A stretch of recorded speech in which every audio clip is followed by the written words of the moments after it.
Bismillahirrahmanirrahim. Alhamdulillahirabbil alamin.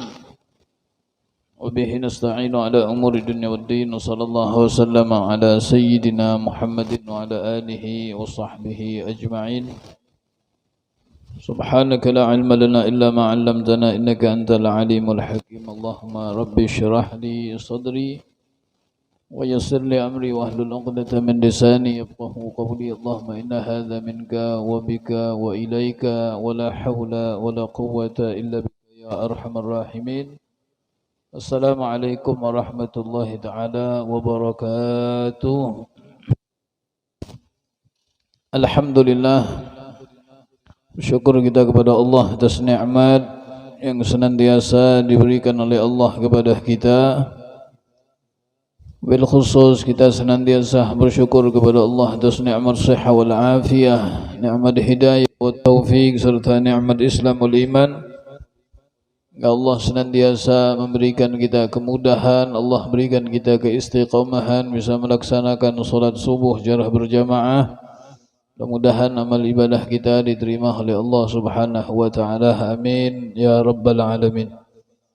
Salawat dan salam mudah-mudahan senantiasa dilimpahkan untuk baginda Nabi Muhammad sallallahu alaihi wasallam. Mudah-mudahan berkat salawat kepada Nabi Muhammad, insyaallah kita akan mendapatkan syafaat pertolongan dari baginda Nabi Muhammad sallallahu alaihi wasallam. Amin. Bismillahirrahmanirrahim. Qala al-mu'allif radhiyallahu ta'ala anhu nafa'na bihi wa bi'ulumi fid dharain ila anqal. Wa amma idza ta'adda bi sadaqatihi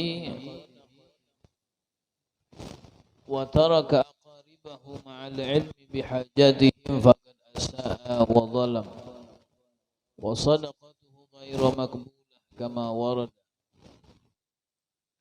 wa kullama kana ar-rahimu akthara qarabatan kana haqquhu akid wa kanat silatuhu awjab wa yakunul gharib ad-dha'if al-miskin al-muhtaj awla bil birri was-silatu minal qaribil ghani wa dhalika li'annahu yasiru lil qaribil miskin haqqan haqqul qaraba wa haqqul miskinah wa qad qala ta'ala fa'ati dal qurba haqqahu wal miskina wa ibnas sabil wa qala wa atal mala ala hubbihi dhawil qurba wal yatama wal masakin. Al-Imam Abdullah bin Alwi al-Haddad masih menjelaskan tentang masalah silatul arham.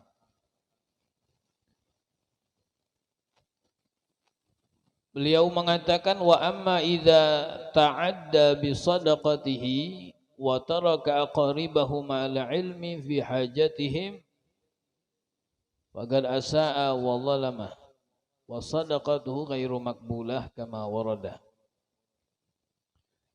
Dan adapun jika seseorang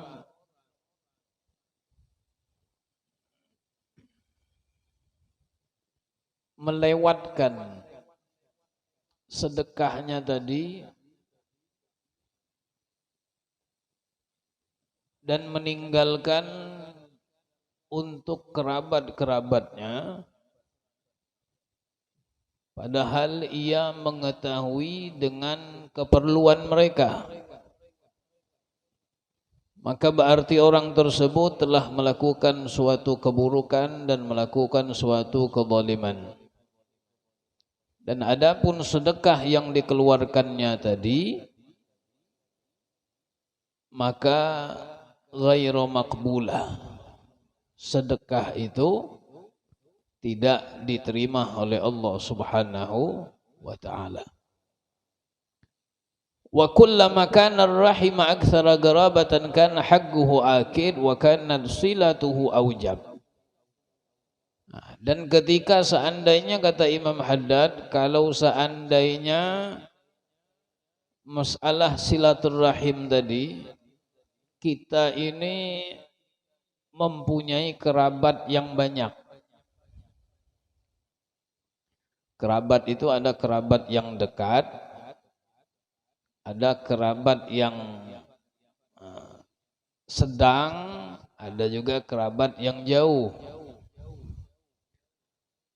Ya, kalau sahabat yang dekat itu seperti saudara kandung atau di bawah saudara kandung sepupu, ya, di bawah sepupu apa di bawah sepupu keponakan, ya. Nah, di bawah sepupu kemanakan, nah, di bawah kemanakan cucu kemanakan. Nah, ya. Jadi kerabat-kerabat ini itu pun ada bagian, ada kerabat yang dekat, ya. Nah, kalau yang dekat tadi seperti sekandung. Ya, bahkan yang kerabat yang terdekat ini pun ada bagian lagi. Ada kerabat yang sekandung, seabah, seibu.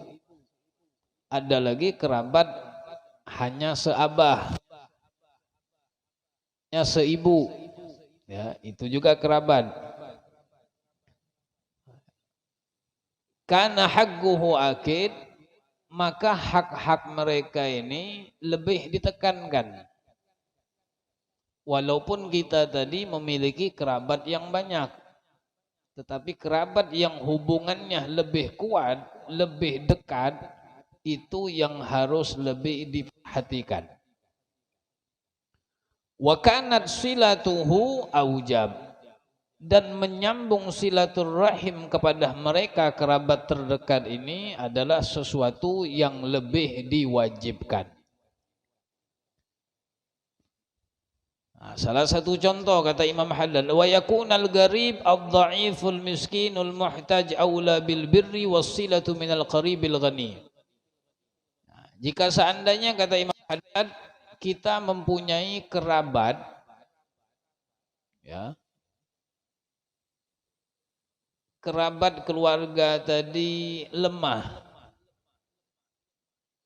orangnya tidak mampu, kemudian miskin, al-muhtaj, sangat memerlukan, aula bil birri wassilatu minal qaribil ghani, kita lebih diwajibkan untuk melakukan kebaikan kepada mereka ini daripada melakukan kebaikan kepada kerabat yang, ya, berbuat baik dengan kerabat yang lemah, miskin, memerlukan, itu lebih diutamakan. Kita punya saudara kandung, yang satu sedang-sedang aja hidupnya, nah, yang satu lumayan, yang satunya susah, ya, sama-sama sekandung, 4 bersaudara. Yang anak pertama alhamdulillah sugih, anak kedua sedang-sedang, anak ketiga cukup aja, anak yang keempat melarat. Ya. Nah, yang saudara sekandung yang melarat tadi, walaupun ketiga-tiganya itu merupakan sedarah dengan kita, maka saudara yang hidupnya susah tadi itu harus lebih harus diutamakan. Wadzalika li'annahu yasiru lil qaribil miskin haqqan. Ya, karena kata Imam Haddad, kerabat yang miskin itu mereka itu memiliki 2 hak yang harus kita lakukan, yang harus kita jaga. Yang pertama haqqul qarabah, hak di dalam kerabat. Ya. Yang kedua wa haqqul miskinah, hak dia tadi menjadi orang miskin. Ya. Nah, mereka ini kerabat yang miskin tadi kenapa harus didahulukan? Ya. Karena mereka ini kata Imam Haddad mempunyai 2 hak yang harus kita perhatikan. Pertama karena ia tadi kerabat. Ya. Yang kedua karena statusnya miskin. Ya, lebih harus didahulukan. Ya, karena di dalam Al-Quran kata Imam Haddad banyak sekali Allah Subhanahu wa Ta'ala berfirman tentang kerabat dan miskin itu dibarengkan oleh Allah Subhanahu wa Ta'ala. Allah berfirman dalam Al-Quran, fa'ati dzal qurba haqqahu wal miskina bil. Ya. Fa'ati dzal qurba haqqahu, berikanlah hak-hak kerabat. Ya. Setelah Allah menyebut kalimat kerabat, Allah menyebutkan kalimat miskin. Ya. Di dalam ayat yang lain, wa atal mala ala hubbihi dzawil qurba wal yatama wal masakin. Jadi berdekatan. Ya, setelah kerabat, orang miskin. Ya. Pas apa namanya itu, apa tebelujur, bahasa Banjarnya, kebelujuran. Nah, kebelujuran kerabat kita tadi, selain itu kerabat, dia pun dalam keadaan susah. Lebih harus diperhatikan. Fala syakka anna silata man lahu haqqan ma'an aula min silati man lahu haqqun wahid. Maka tidak diragukan kata Imam Haddad, ya, menyambung silaturrahim kepada orang yang memiliki dua hak itu lebih diutamakan daripada menyambung silaturrahim kepada orang yang hanya memiliki satu hak. Ya. Nabi Muhammad pernah menyebutkan, kata Rasulullah, al-jiranu salat, tetangga itu kata Nabi ada tiga. Ya, tetangga itu ada tiga. Nah, tetangga itu disebut oleh ulama, mana yang dinamakan tetangga? Nah, tetangga itu sebelah kanan 40 rumah. 40 rumah ke kanan, 40 rumah ke kiri, 40 rumah ke depan, 40 rumah ke belakang. Sampai 40 batasannya.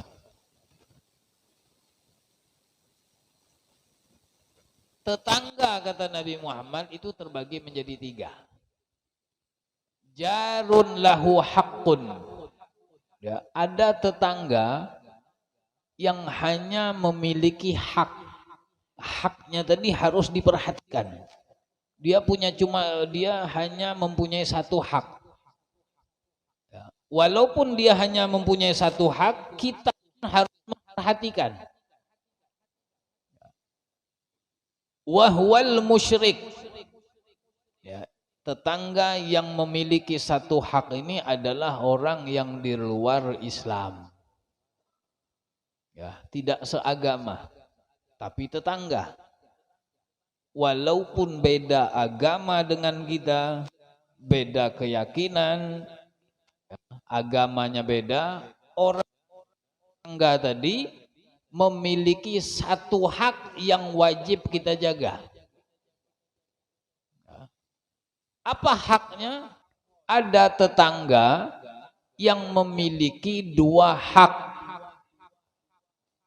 Wahwal muslim, yaitu tetangga kita yang muslim, sama-sama Islam.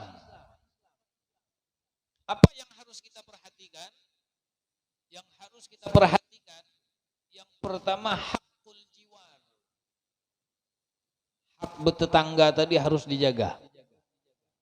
Yang kedua wa hakul Islam. Hak di dalam Islam. Kalau yang kafir tadi aja tidak boleh diganggu, apalagi yang muslim. Ya, tambah lagi di samping nih kiai. Ya enggak. Tambah lagi di samping nih kiai, guru agama. Enggak bisa guring guru tadi. Ya, gara-gara yang buka orkesannya terlalu kuat. Ya.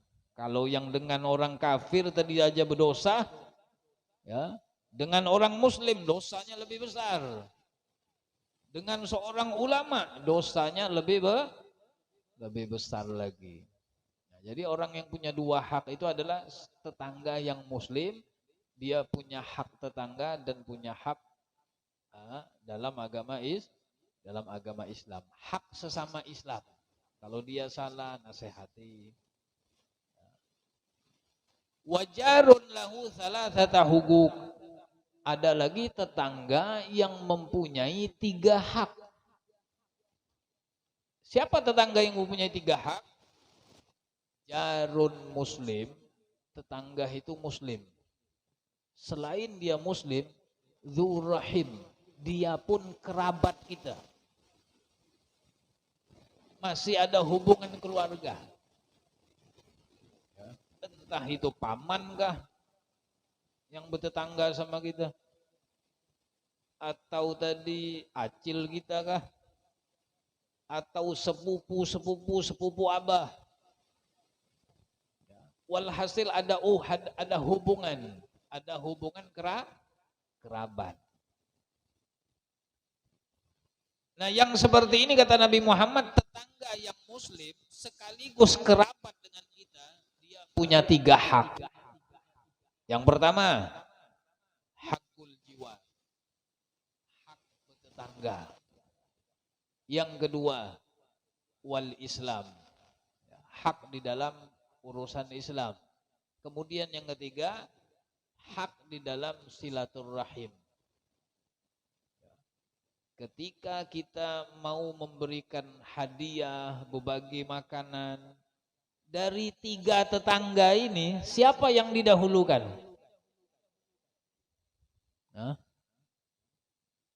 Sebelah kanan sepupu abah, sebelah kiri kawan sepondok, di depan Cina, Parakan, rumah kita tengah. 3 tetangga ini siapa yang harus didahulukan adalah tetangga yang mempunyai 3, ya, yaitu tetangga yang muslim dan masih ada hubungan kerabat. Ya, kalau bermasak lebih kan sedikit kuah itu, julung ke samping. Ya, jangan bulan puasa aja. Ya. Nabi Muhammad ketika melihat Sayyidah Khadijah masak, ya, Nabi nyuruh, wahai Khadijah, perbanyak kuahnya. Ya, banyakin kuahnya kata Nabi Muhammad. Ya, setelah masak, julung sama tetangga, bagi. Tetangga yang dekat-dekat aja. Ya, umpamanya kita tuh masak kuah apa? Kuah apa ini yang baunya biasanya kuat loh. Baunya menyengat, pindang tulang, ya, enggak pindang patin. Tetangga tadi, ya Allah, nyamannya. Ya. Itu dikirim, berbagi, banyakin kuahnya, bagi ke samping. Membagi tadi jangan dibagi kuahnya aja. Ya enggak, bagi kuahnya aja zolim. Ya enggak. Pas dibuka oleh tetangga tadi, kaduk mana ini dagingnya? Udah ada daging, ternyata nyicipin kuahnya aja. Ya. Kalau pas kita berselamatan, ada makanan sisa, ya, julung kepada tetangga yang terdekat. Kalau umpamanya tetangga kita sebelah tadi bukan muslim juga, ya, lain agama dengan kita, tetap kita diperintahkan untuk memberi mereka. Ya.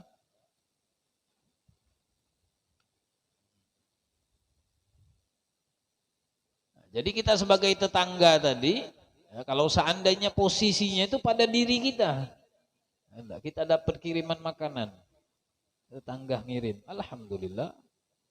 Ya. Ini kuah aja, ini dagingnya enggak ada. Harus ada rasa terima kasih. Oh, berarti ini tetangga nih masih ada rasa cinta kepada kita. Falyajtahidil 'abdu al-muwaffaq fi silati arhamihi wa agaribihi. Kemudian Imam Haddad beliau mengatakan, ya, ketika seseorang telah memahami, telah mengetahui apa yang difirmankan oleh Allah dalam Al-Quran tentang orang-orang yang menyambung silaturahim, ketika sudah mendengar apa yang disampaikan oleh Nabi Muhammad dalam hadis tentang keutamaan menyambung silaturahim, ya, tentang ancaman orang yang memutus silaturahim, kata Imam Haddad, hendaklah seorang hamba, ya, yang telah mendapatkan taufik dari Allah untuk bersungguh-sungguh, ya, di dalam menjaga silaturahimnya, terutama terhadap kerabat. Sudah dengar, oh ini firman Allah yang menjelaskan tentang silaturahim, oh ini hadis Nabi yang menjelaskan tentang silaturahim, keutamaannya, ancamannya. Kata Imam Haddad, bersungguh-sungguhlah, ya, untuk menjaga, ya, untuk menjaga masalah silaturahim. Bikulli ma yumkinuhu wa yastati'u min birrin wa ma'rufin. Ya, dengan segala sesuatu yang kita mampu, ya, di dalam melakukan kebaikan, ya, atau kita menyambung silaturahim tadi dengan memberi hadiah, ya, dengan memberi hadiah, wasadaqatin, atau memberi sedekah, waziyaratin, atau ziarah. Ziarah itu kalau pandangan kita ini pasti arahnya ke kubur. Ya, ziarah yang di sini maksudnya bukan ke kuburan. Ziarah itu artinya mengunjungi, ya, mengunjungi kerabat.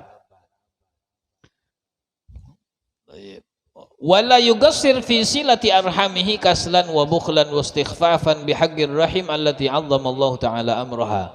Nah, jangan sampai, kata Imam Haddad, kita ini menjadi orang yang melalaikan masalah silaturahim. Ya, jangan sampai lalai. Jangan sampai menganggap sesuatu yang biasa-biasa saja. Ya.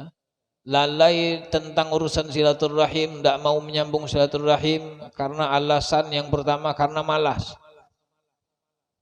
Ya.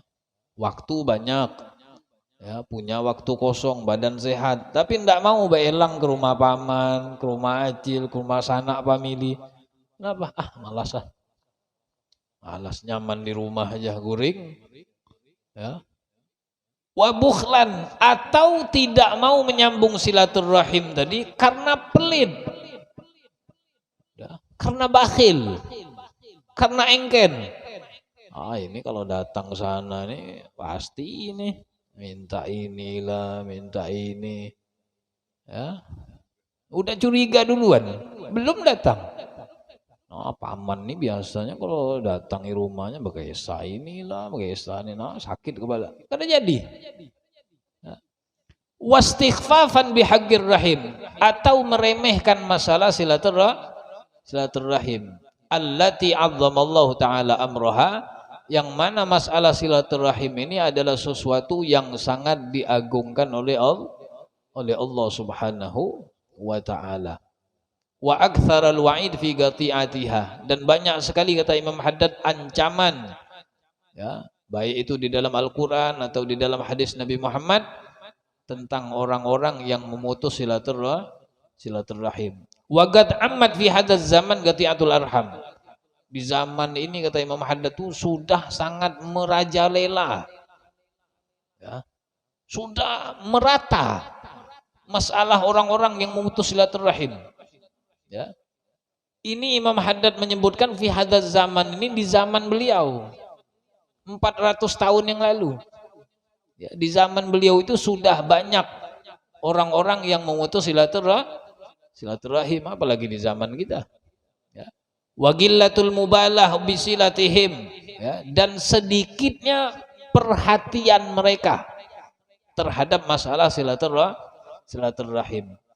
Ya, wala'alla sabab fi ma hadas, kata Imam Haddad, boleh jadi ya, sebab ya, dengan sebab silaturahim tadi itulah kadang-kadang yang bisa menyebabkan ya, kebanyakan hamba-hamba Allah, kebanyakan suatu negeri ya, mereka itu sempit di dalam mencari mata pencaharian. Susah nyari gawean, susah. Banyak pengangguran. Ya. Salah satu penyebabnya kata Imam Haddad bisa jadi karena banyaknya orang yang sudah memutus silaturahim. Nyari gawean susah. Ya. Wa dha'fil arzaq. Dan dengan memutus silaturahim tadi kata Imam Haddad bisa jadi itu menyebabkan melemahnya rezeki. Susah rezeki masuk ya, karena ada penghalang. Wa qillatu dzatil yad huwal gati'atu lil arham. Dan juga kata Imam Haddad sedikitnya keberkahan di dalam harta yang dimiliki oleh seseorang. Ya, walaupun hartanya banyak ya, tapi tidak ada keberkahan dari Allah Subhanahu wa taala. Wa anna Allah ta'ala qad basata rizqa lil aqwam wa aktsara lahumul amwal wa ma nadhara ilaihim mundu khalaqahum li silatihim arhamahum.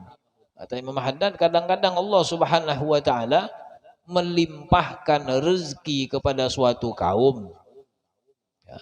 Allah memberikan rezeki kepada seseorang, ya. Bahkan Allah perbanyak hartanya. Ya. Allah berikan rezeki, Allah perbanyak hartanya. Wa ma nadhara ilaihim mundu khalaqahum. Allah tidak pernah ngelihat si hamba ini. Ya, semenjak Allah ciptakan tidak pernah dilihat oleh Allah. Seperti golongan orang-orang yang beda agama. Ya, Allah kasih mereka rezeki, harta Allah banyakkan untuk mereka. Padahal mereka tidak beriman. Apa salah satu sebabnya kata Imam Haddad? Lisilatihim arhamahum. Walaupun mereka ini lain keyakinan, lain agama, mereka sangat memperhatikan masalah silaturahim. Ya, walaupun dia tidak beriman sama Allah, ya, tapi dia sama mamanya, sama abahnya, ya, nah, itu luar biasanya. Ya, kadang-kadang ada orang abahnya masih agamanya lain, ya, agama abahnya masih Kristen. Anaknya sudah Muslim. Ini si anak semenjak dia masuk Islam, ya, tidak pernah sekalipun memutuskan rezeki buat abahnya. Jatah abahnya tadi tiap bulan ada. Padahal sudah lain agama. Nah, ini keberkahan yang Allah Subhanahu wa taala berikan bagi orang-orang yang selalu memperhatikan masalah silaturahim. Mudah-mudahan Allah Subhanahu wa taala senantiasa memberikan keberkahan kepada kita. Allah berikan kita hidayah dan taufik. Mudah-mudahan berkat Nabi Muhammad Allah selamatkan kita dunia akhirat. Amin ya rabbal alamin. Billahi taufiqul hidayah ridhal inayah. Wassalamualaikum warahmatullahi wabarakatuh.